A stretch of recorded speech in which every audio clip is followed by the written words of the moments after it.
Hey everybody, it's Mike over here at Growtopia, and I got a little insight today for anybody who's wanting to start growing their stuff indoors. They haven't really had an idea yet. They want to, but they don't have the room. They do have the room. What is the number one side effect for growing indoors or pre-growing or bringing stuff in?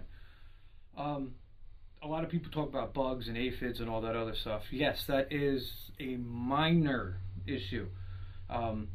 If when you bring your stuff in and you repot it into fresh soil, you're not going to have that issue.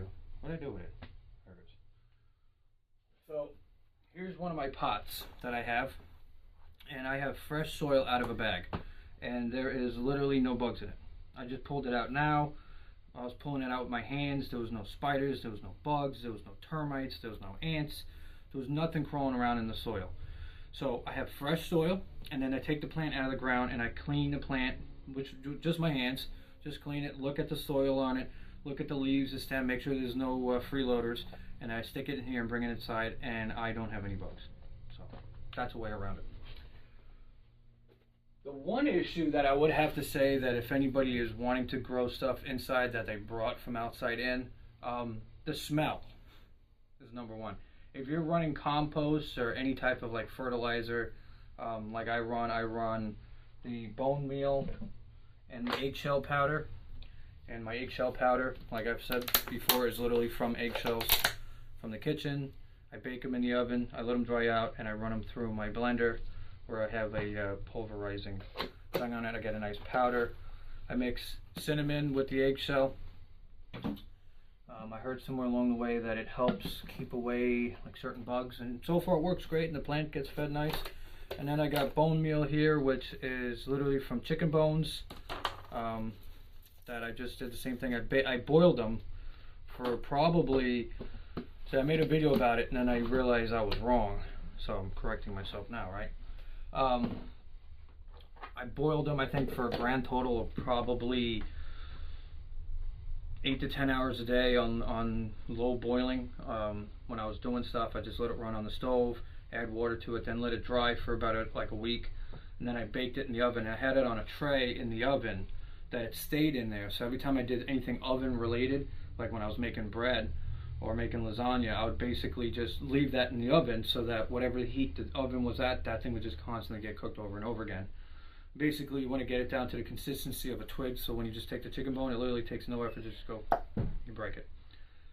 So that's it. So when you mix like the bone meal powder and the eggshell powder in your watering can, for an example, like I have done, it can smell like a freaking low tide. So that's the only thing I would really say is a negativity when you're bringing stuff in. And you might be feeding it. If you're not feeding it, you might be using compost. If you're using manure, you're going to get some funky odors in your house. I currently been using in here is just these airwick things I picked up from Amazon. They're not bad. You got to watch the settings on it. Too high, it basically drains out really quickly. It's got this little thing on the bottom. It's got this little liquid in it. Put it in, close it, and you just set it to where you want it. And then the thing will light up and it goes.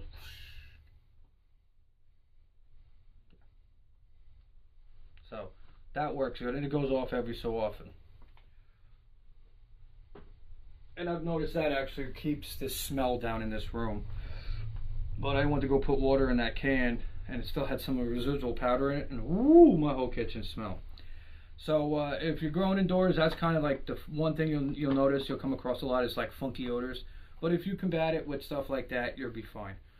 So anyway, guys, that's Mike's little tip of, or a little insight, not a tip, but an insight of the pro and con of growing indoors. I know it was more con. The pro, I would have to say, is it's more of a controlled environment. You can let stuff sit longer. The only thing is that when it's outside, it's going to get more sunlight and it's going to get more moisture and more rain. The negativity to growing stuff indoors is you got to keep up with the watering on it a lot more than you would if you were outside, because it's going to be more of a drier environment inside your house. You're not going to have the moisture. You might get a little humidity, but through the winter you're going to get more dry than moisture. So you really want to keep up with watering. Certain things take a lot of water, certain things don't take a lot of water. That's why one of the best things that I have going for me that I use is I take the water bottle, right? Be any bottle. I like these because the Poland Springs are like really firm, but you can use anything you want. I trim off the bottom. I get this little tray, and I take one of my little planters. It fits perfectly in there so that when I'm growing stuff like my okra, for an example, that's going to be inside this year, and then next year it's going to stay outside. This okra right here, that's in here. You know, the soil's not bad. I got to fix a lot of these pots. One of my issues is I put too much soil at the top, so when I go to water, what ends up happening is the water spills over. So what I'm going to do is I'm actually going to fix all these pots that I have today, and I'm just going to lower the level down so that the soil is nothing higher than this helps put my finger in the right spot, right where this ridge is, so that gives me like a nice depth, so that when I'm going along with the watering can, it's just doop doop doop. Because if I go to water this now, for an example, just to show you guys, just so you can see it. Whoopsies. Of course, there was a lot of water in it. That was not what I was attempting to do. But even just trying to do it the right way, from when I just spilled it now, it instantly hits the top of it and it spills over quick. And there's really not that much residual water in the bottom. So, and damn, that water stinks. Woo! Oofa. I need to get a brain cell here today. Where is this? There we go. So, that's really it, guys. That's pros and cons of growing indoors. The real con, I guess I would have to say, not really a con, is just the room you have. But any windowsill works great. Anything that you get any type of sunlight in, even if you have a kitchen, in your kitchen, if you have that window and there's a ledge on it, you can put all your stuff there. You know, you can put it like your basil, your oregano on there, your rosemary. I got rosemary finally growing outside, so excited about that.